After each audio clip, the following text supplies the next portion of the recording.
Hey guys, it's me. I decided I'm going to do a video on spider mites today since the other day when I was watering, I happened to notice some webbing on my Amazonica, and since my Morocco was sitting right next to it, I figured I'd go ahead and treat both of them.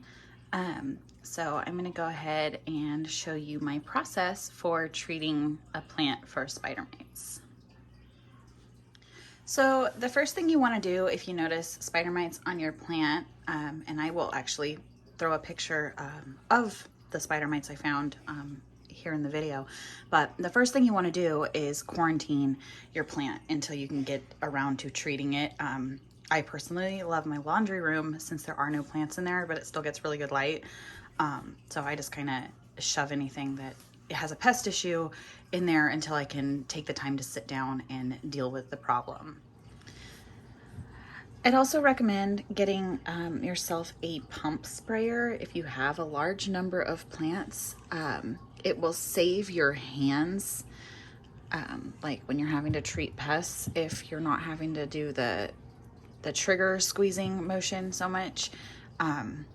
I tend to go overboard when treating plants after I find spider mites. I tend to go a little crazy and treat any and all plants that are in the immediate proximity of the infested plant, just because my anxiety won't let me not treat everything. I actually use a homemade recipe for my spider mite concoction. It actually works on more than just spider mites. I find it works on things like mealy bugs and stuff like that. It won't work on thrips necessarily. You will need a systemic for thrips. You can use it for the leaf itself, but you will ultimately want a systemic if you have thrips. So the mix I actually use is just kind of a general guess, but I do about 1 part of 70% rubbing alcohol to 4 or 5 parts water. If you go higher with the alcohol, you can potentially see some leaf damage on your more sensitive leaves. So I tend to go a little heavier with the water. You don't want to go much beyond 5 parts water though, because then you start to lose that effectiveness of the rubbing alcohol. Anyway, so it's about 1 part rubbing alcohol to 4 or 5 parts water, and then I just take a squirt of Dawn dish soap and squirt it in there. Not a lot. It's really just like a squirt. And what the Dawn does is it actually creates kind of a barrier on the leaves. In order to treat your plants, you're also going to want to get a cheap makeup brush, like a face brush. They work really well for scrubbing your leaves, especially in the case of spider mites. I actually have already treated this plant once, and so I'm going to be doing the second treatment on it. So you can't see any webbing, but spider mite webs are hydrophobic. So if you just spray the product on your leaves and then walk away, a lot of the little spider mites are basically still living perfectly fine underneath their webs that are repelling that liquid you sprayed. So you definitely want to get yourself a makeup brush, especially one that kind of like hurts your face when you use it. That's the best ones to use, just something cheap to kind of scrub on your leaves. So now we'll go ahead and get down to the actual process of treating the plant. You want to take your spray, and I just kind of go over and I spray each leaf pretty good, get them all sprayed nice and well. You're going to want to do this over a towel, or in my case, I'll just do it on the floor and mop it all up later. You want to spray everyone really good. And I just let it drip, and then you're going to take your makeup brush and you're going to wipe along the leaves, and you want to really make sure that you get in to all these little crevices, because anywhere that there's a dip or a pocket or up against a leaf, those spider mites can really like hold up in there, and they'll just stay because, you know, they don't go away very easy. So we're just gonna go ahead and you're gonna see I go along the leaf, but I'll also change directions and kind of swivel it. If your brush seems a little dry, I actually will go ahead and like wet my brush sometimes. And that, there you go. You can see I can really get in there and scrub it a little better. So you can see it kind of lathers up a little bit. Just gonna keep scrubbing the leaf. And once you get the surface done, the top, you're gonna flip the leaf over and you're gonna wanna get in there really good. If you have to, you can wet the leaf a little more, and just really get in there and make sure you have time to do this the right way so that you can really scrub the leaf effectively. Otherwise, the problem will just continue and you'll just see the spider mites come back. You really want to get in there. I also recommend kind of rubbing the concoction down the stem, since, you know, spider mites aren't only on the leaves, they tend to be down along the leaf stem as well. So I'm going to go ahead and continue scrubbing these leaves. This method should work on just about all plants. It does seem to do better on the broad-leafed plants that you can, you know, get your hand underneath and you can really scrub on. The smaller leaves seem to have a little bit harder time, but I have done it on some smaller plants. My Hoya Bella randomly got spider mites a while back, and I just used one of my smaller makeup brushes to get into those really fine leaves and, you know, get in and do the stems. So you actually want to do this at least twice, you know, 2 days in a row. It seems to work well. Sorry about that. I had to cut off. My 4-year-old decided he was going to start yelling in the background while I was recording. So I figured you guys didn't want to hear him yelling. So I just cut off for a second, but I'm going to continue where I left off.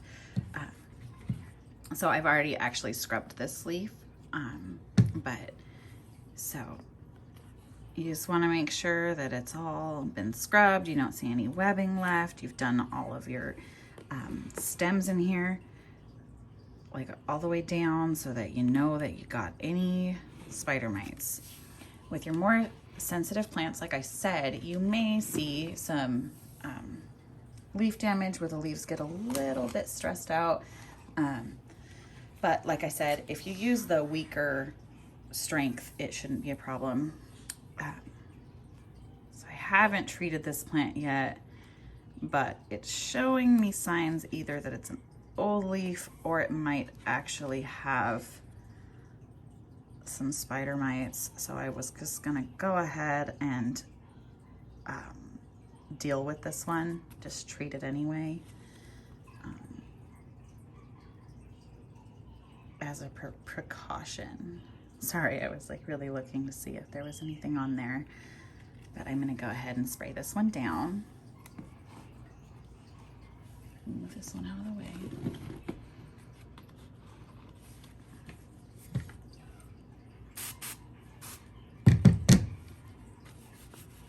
I just wanna wipe along the leaf. Get in the crevices. I actually find this kind of relaxing. For as much as spider mites really stress me out, I tend to go into full panic mode when I see spider mites and just overkill, gotta get rid of all of them, treat all the plants. But I find the process of actually getting rid of them pretty relaxing. And the benefit of doing it this way versus with neem oil is that you don't have that neem oil stink. Although I will say, make sure you're in a room that has lots of ventilation, because otherwise you might get a little lightheaded just from the alcohol fumes. So there you go. That's how I treat my plants for spider mites. I will actually sometimes rinse the leaves off. Definitely after the second treatment, I usually do, just so there's not that residue from the dish soap. Although that residue does act as kind of a protector against the spider mites. But it isn't necessary to rinse them. You know, it's going to be more effective if you let the alcohol just evaporate off the leaf. If you do, like, again, I will reiterate, if you do have sensitive plants, definitely go with a little bit weaker strength, so that you don't end up with leaf burn from the alcohol. You know, and again, some of your more finicky varieties like alocasia that just really don't like their leaves messed with too much, they may show some leaf damage.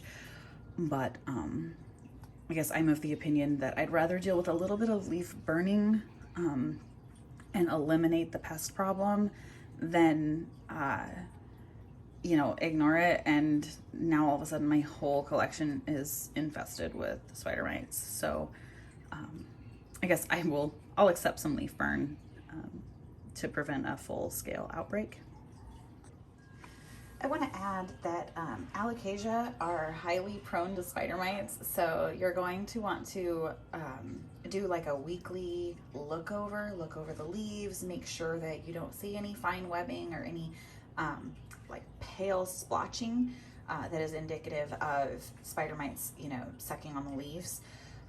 I do go through when I do my watering and I really look closely at my alocasia, just because I know that they are prone to spider mites and I don't want a problem to get ahead of me if I'm not paying attention.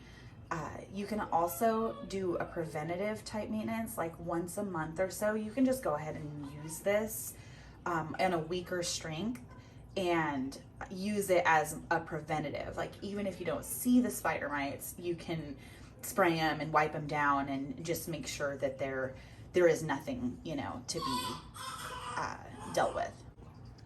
With that, I'm going to go ahead and end this video since my son has now officially lost all patience with mom filming. So as always, thank you for tuning in and watching my videos. I appreciate the support. If you haven't already, please subscribe. The more subscribers, the better.